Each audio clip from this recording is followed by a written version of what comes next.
What is up? Happy Monday. Welcome on in to Let's Bet It, presented by Superbook Sports. Lauren Jabari here with Mark Zinno. Zinno, it's Overreaction Monday. 4 straight days of Mark Zinno Yes. this weekend. First of all, how are you I doing? think Happy Monday. Pickswise Nation has had their fill of me at this point. So they're glad you're back. They can't wait for you to be sitting there in that chair. They have had enough.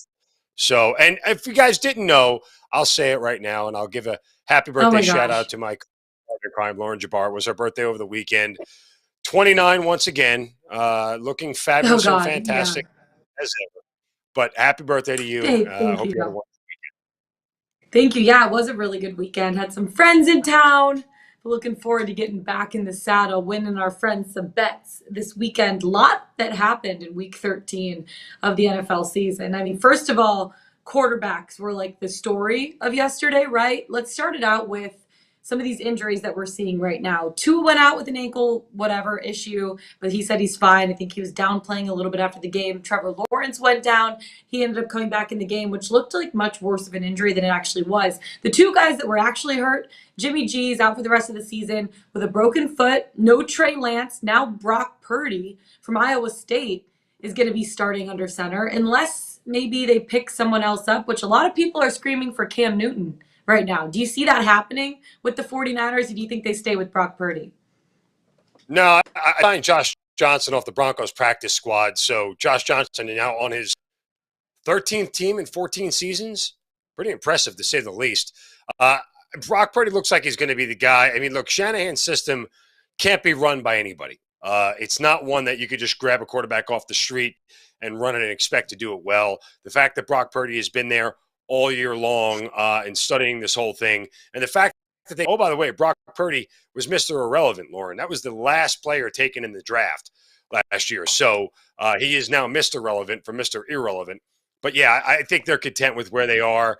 They got a backup. Josh Johnson's been in his 49ers organization before under Shanahan at one point, I think a couple of years ago. So again, they're Yeah. looking for a specific guy. Can't just grab a guy off the street for this job.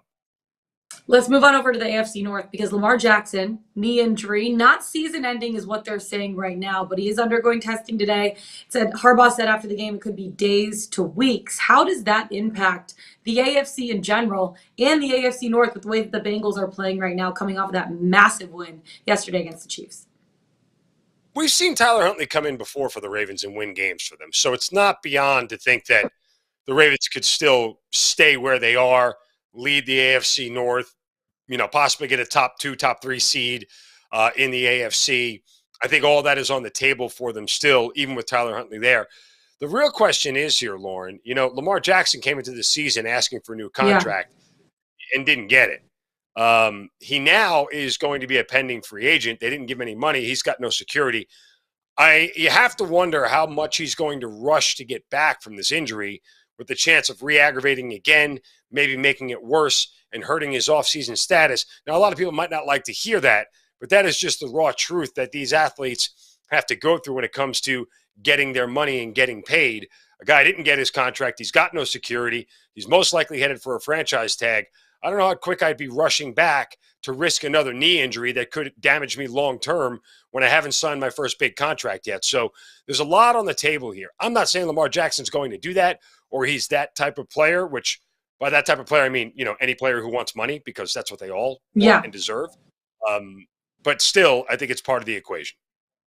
It will be interesting to see how the AFC North plays out with or without Lamar Jackson, depending on how long he is out, because the Bengals, man, they looked red hot last night. As we get into our winners and losers, Joe Burrow and the Bengals are my winner this week. They have the Chiefs' number at this point. They beat them 3 times just this caliber year.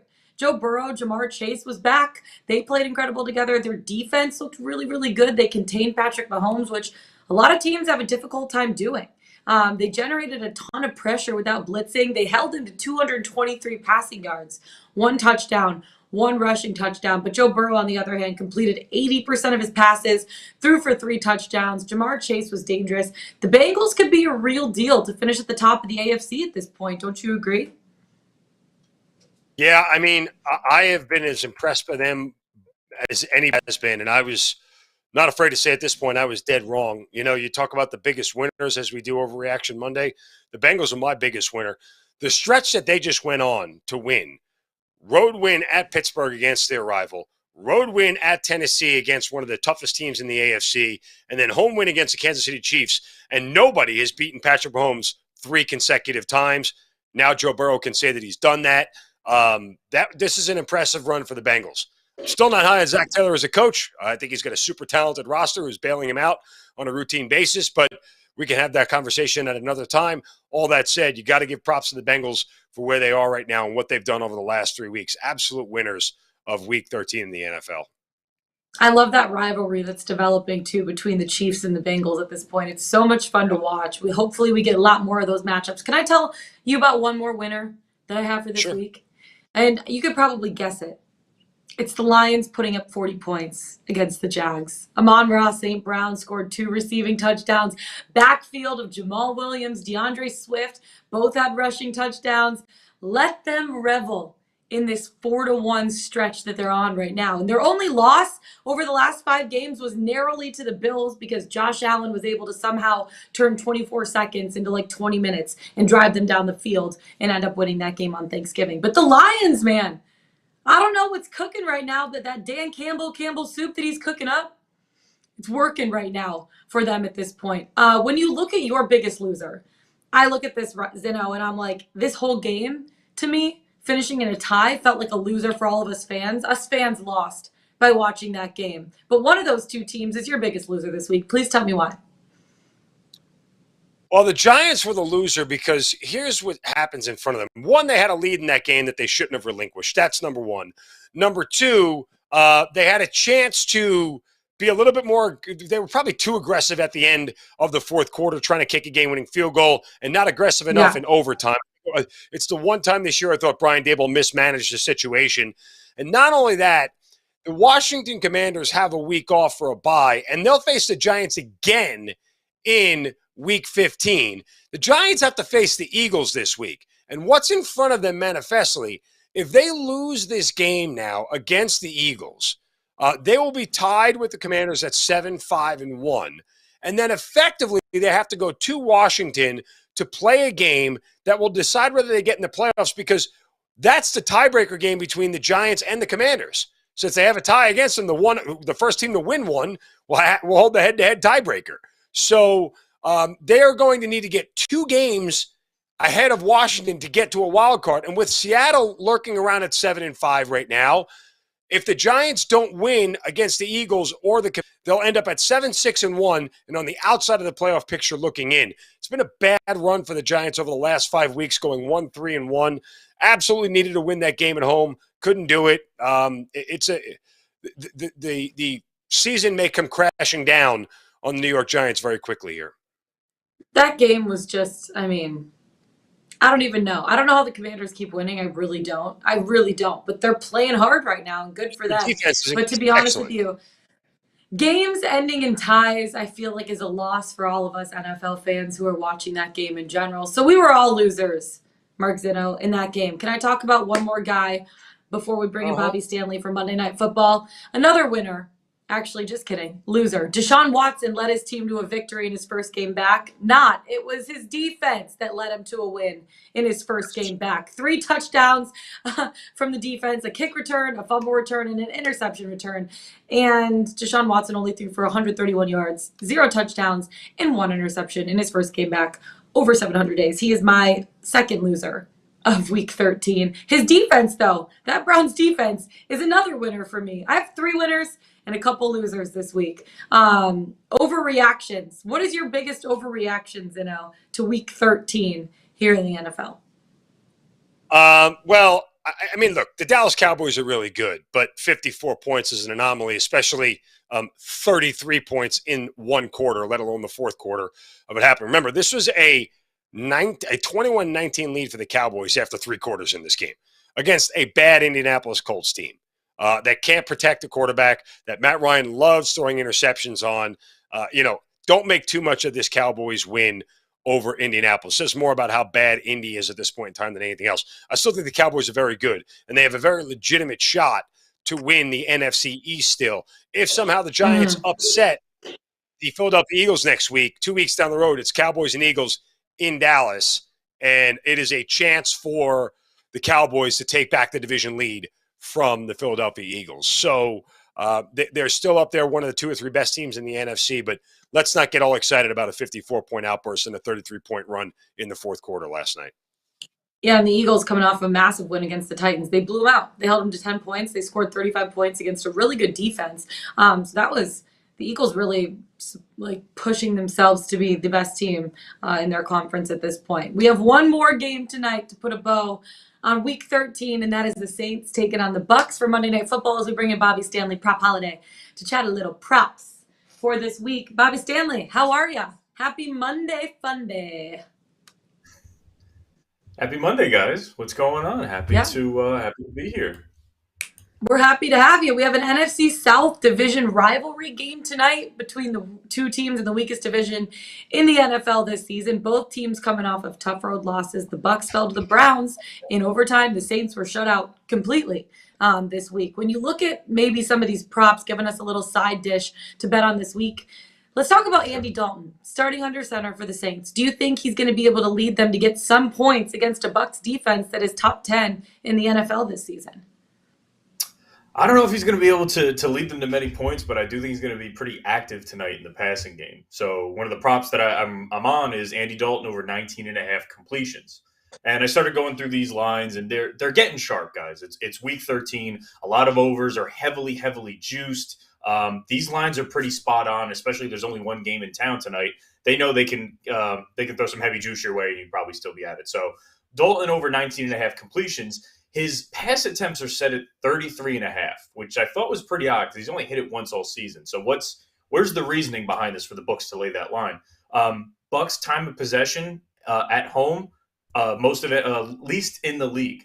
Highest pass play percentage at home in the league. So I do think the Saints are going to have the ball a little bit more than normal this evening on Monday Night Football. So Dalton flirted with this line 3 of the last 4 games, but he did it not exceeding 30 pass attempts. And his line's at 33.5. So I do think he's going to be a little bit more active tonight. The biggest stat for me, for Dalton and this Saints team, Dalton's 0-3 on the road with the average margin of defeat being 10 points per game. So I do think he's going to be playing from behind a lot tonight, and I like his over on completions. Yeah, you have extra large waivers betting on anything with Andy Dalton at this point in time. I wouldn't bet that with your money. But since you are Prop Holiday, I will defer to you. Also looking at Jarvis Landry being the beneficiary of some of those completions. Exactly. So if you do feel that Dalton's going to be a little bit more pass happy this evening, which is kind of the game script that I'm working with, he's got to throw it to somebody. And Juwan Johnson, starting tight end, he's going to be out tonight. I think he's had something like 10 or 11 targets over the last 3 games. That's going to be gone tonight. Jarvis Landry, 20% target share since returning in Week 10. So, yes, it's number 2 to Chris Olave, but the Bucs ranked 21st in DVOA against wide receiver 2. So I do think it's actually a little bit favorable matchup. I have him pegged at 7 targets. If he gets 7 targets, he should get 4 receptions, no problem. So over 3.5 receptions for Landry. I like it. I really do. When you look at this game as a whole, I mean, it's crazy to think that the Bucs only have one more win than the Saints this season. That division is kind of trash at this point. But who do you think comes out on top? Because that line's moved a little bit. The Bucs now only laying 3 points against the Saints. I saw that. It was at 4.5 at one point. It's at 3 today. The big stat, and I already said it, that stood out to me, Dalton 0-3 on the road and losing by 10 points per game. He's not getting it done while he's on the road. He's not getting it done even remotely close. So the Bucs need this game. They want to distance themselves to really, say they clinch the NFC South. And Tom Brady sees a weak NFC overall. San Francisco just went down last night. I mean, I would say their playoff hopes are kind of futile at this point with no Jimmy G. He's got to battle an inexperienced Kevin O'Connell and the Minnesota Vikings. And Philly, I would say, yes, they're a damn good team in the NFC, but this NFC is for the taking, and I think we see that tonight with Tom Brady. I know the stat for Brady is anything after 9 p.m., he's no longer Tom Brady, but we have single Tom Brady now. So single Tom Brady stays up late at night. I like him on Monday Night Football to kind of buck that trend. Hey, listen, there's nothing wrong with single old guys staying up late at night, okay? It's sometimes you got to make things happen past 9 p.m. That said, it was interesting because, when this game, I don't expect it to have a lot of scoring at all. The under is 11-3 in the last 14 meetings in Tampa Bay. This is a series where Tom Brady lost to the Saints 4 straight games, finally beat them earlier this year, 20-10. And I tried to look for a bunch of like receiving props for the Buccaneers in this game because defensively, the Buccaneers are bad against wide receivers this year, but neither Mike Evans nor Chris Godwin or anybody really has any measure of success against the Saints throughout their career. And these lines are sharp, man. I mean, I was looking at Chris Godwin playing out of his mind these last few weeks. His line's at 67.5. Ideally, I would love that at 63, 62. They have it up that high. I just don't feel as confident. And if they happen to get the run game going, Fournette is questionable. He didn't practice all week. If they get up a couple scores, I don't think they're as pass happy in the second half. So it was tough. I'm not going to lie. It was tough handicapping this game. So I try to pick a game script that fits and some outliers. That 33.5 for Dalton's pass attempts really stood out to me considering he's not doing that. So what do the books know that we don't? Yeah, Bobby Stanley, we so appreciate you coming on. We're putting a bow on week 13, finally into the final third of the regular season, which is pretty crazy, seeing some things develop as teams are now making their playoff push. We'll be talking to you on Thursday. Have a great Monday. Best of luck with your bets. Good luck, guys. Take care. Peace. Bobby Stanley, prop Holliday. All right, we have some burning questions, now that we're in the final third of the regular season. After yesterday's tie, who do you like more at this point? You touched on it a little bit to make the playoffs. The Giants or the Commanders? Who do you like more? I got to go with the Commanders. One, they have a better defense. That's number one. But two, it's not in their favor where the Giants have to go to Philadelphia and then play the Commanders again on the road. So back-to-back road games. It's going to be a heavily leveraged situation for Washington when they face the Giants in 2 weeks. And if they win that one, they have the head-to-head tiebreak. And that's going to be enough to put them over the top against the Giants because then, and that's the case, Lauren, the Giants would have to make up 2 games with 3 left to play. And it's nearly impossible. So I would give the edge to Washington. When you look at the AFC North, and now with Lamar Jackson's injury, granted, we don't necessarily know how long he's going to be out. Is it going to be days, which would be maybe just missing 1 game, or weeks, maybe missing 2, 3 games here down the stretch run? Is the AFC North the Bengals' division to lose at this point with Lamar Jackson and not necessarily knowing how long he's going to be out?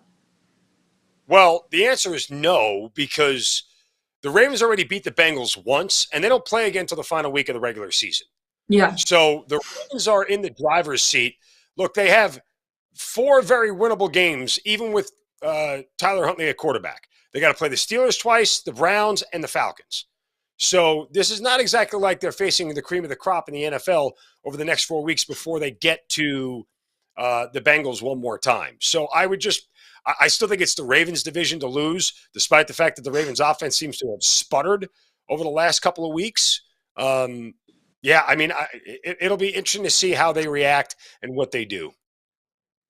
When you look at the Lions, I mean, like I said, they're 4-1 over the last 5 weeks. Can they make maybe a playoff run at this point if they can finish, with a few more wins? I look at their schedule. They have the Vikings at home this next week, then the Jets, Panthers on the road, and then the Bears at home, Packers on the road. Could you see them getting maybe 3 wins here and possibly making a push for the playoffs for the first time since 2018? Or what was it, 2017? Do you want me to say yes? Do you want me to say yes? Of course. Because if you want me to say yes, I'll say yes.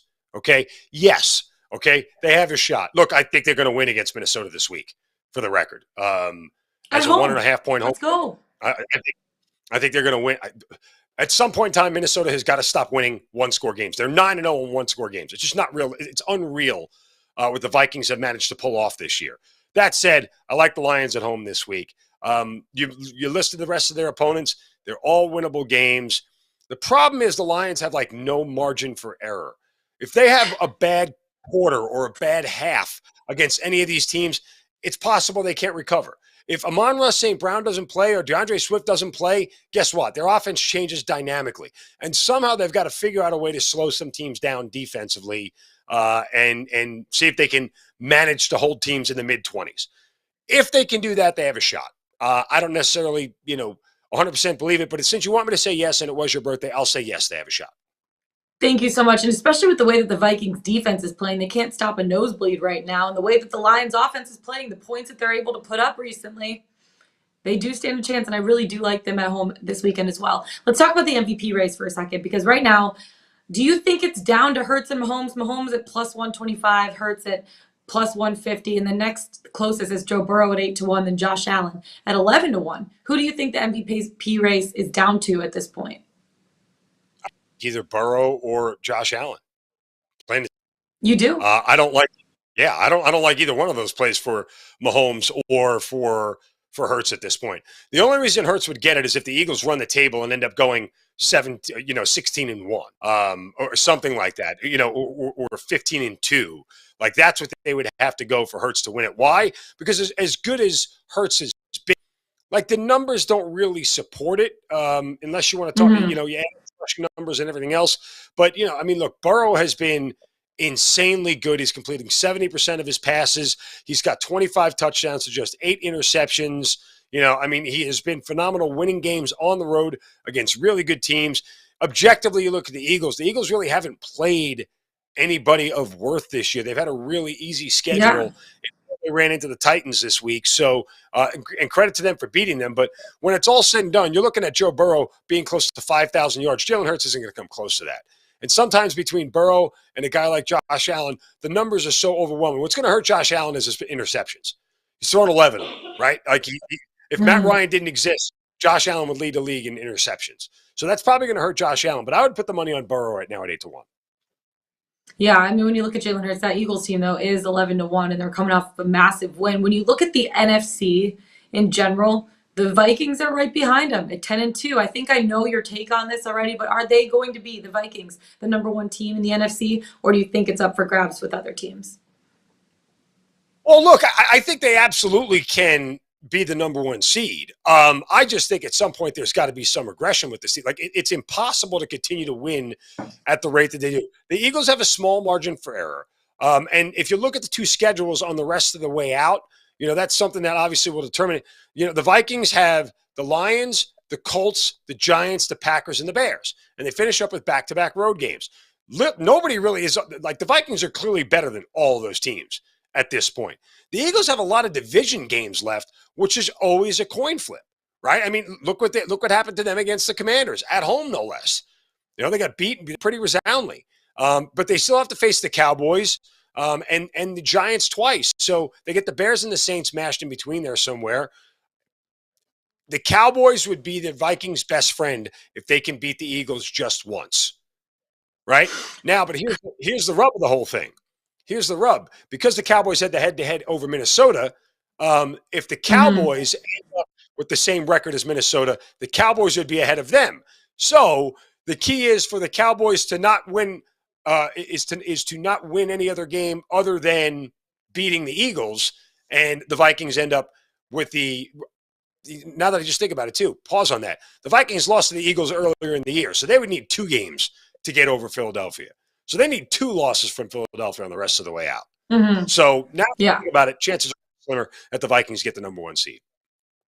Whew, pretty crazy. Hot take by Mark Zinno on an Overreaction Monday. You'll love to see it. Let's take it from men to boys, because the college football playoff, as of yesterday at noon, is officially set, and it is here. USC blew their chances. We thought TCU did too, and they didn't end up putting Ohio State and Michigan against each other in the semifinal. We have Georgia 1, Michigan 2, TCU 3, Ohio State 4. Did the playoff committee, Zinno, get it right? Yeah, the short answer is yes. But I've said this for the past 24 hours, and I'll say it again. If you didn't want a Final Four of Georgia against Alabama and Michigan against Ohio State, you hate college football. You hate a lot of other things like vacations, birthdays, fun, money, chocolate, beer. Like you hate a lot of things in life. But I don't know what to tell you. Like the world would stop on its axis if we got Georgia, Alabama, and Michigan, Ohio State on the same day, back to back. That would be the greatest single day of college football history. Period. Because you'd never see it again, ever. So I was for all of it. I wish the committee would have done it. They would have been lambasted for it and screamed at, and people would be whining and crying all day long today. And I would have been like, this is great. It's going to be the greatest thing I've ever seen. New Year's Eve is going to be the greatest day of my life. Well, I love college football. So we didn't get that. Nonetheless, the short answer is yes, the committee got it right. Yeah, they didn't have the kahunas to do it. And they also didn't have the kahunas, which I think, and I'm happy that Michigan's not playing Ohio State on New Year's Eve, but I think Ohio State should have been a 3 seed, and TCU should have been a 4 seed. But no one wanted to see the matchup, the Big Ten matchup of Michigan playing Ohio State. Don't you agree? Shouldn't they have been the 3 seed, or do you think like them sitting there at 4 going up against Georgia? Well, the committee has routinely done this thing where they try to avoid the rematch until the national championship. They did it with Georgia and Alabama twice. So I'm not surprised to see that happen at all. I think in the short answer of the whole thing is simply that, there is a certain amount of, clout that you want to get for the national championship game. Look, if you get a Michigan-Ohio State national championship game, that is the ultimate bragging rights in that rivalry. Game, set, match, done. Whoever wins that one will have bragging rights forever. So until they end up playing. So all things said, there is a certain amount of, je ne sais quoi, if you will, about a Michigan-Ohio State national championship that's got to be exciting. Yeah, je ne sais quoi. I've never heard that word before, but we're going to go with it. We'll be talking about the college football playoff for weeks to come. We just wanted to wet the whistle a little bit, talk about it. It's officially out there. So excited for Michigan to be playing on New Year's Eve. They have the day game. Georgia has the night game. New Year's Eve, going to be a wonderful day. Before we get into our best bets of the day, let's bet it, presented by our friends at Superbook Sports. Pile up the wins, pile up the money with Superbook. Right now, the best betting app from Las Vegas is giving you free money every week you make a bet. Just place a $50 bet each week with Superbook, and they'll give you a $5 bonus up to $50 for betting each week afterwards. If you're in Arizona, Colorado, Iowa, Nevada, New Jersey, or Tennessee, download the Superbook Sports app or visit superbook.com to get your streak started today. From superbook.com to pickswise.com, Zeno, who we got for the 3-star play? Oh, well, listen, Lauren, there are a variety of things out there for you to look at Pickswise. We offer a smorgasbord, if you will, of things to look at. But our best bets are up there for the day. We have one NBA pick and one NFL pick. Check them out on the site, pickswise.com. You love to see it. All right, our best bets of the day. They are both Monday Night Football bets. You're betting the total. I'm betting the side. I'll let you go first, and I'll finish it off.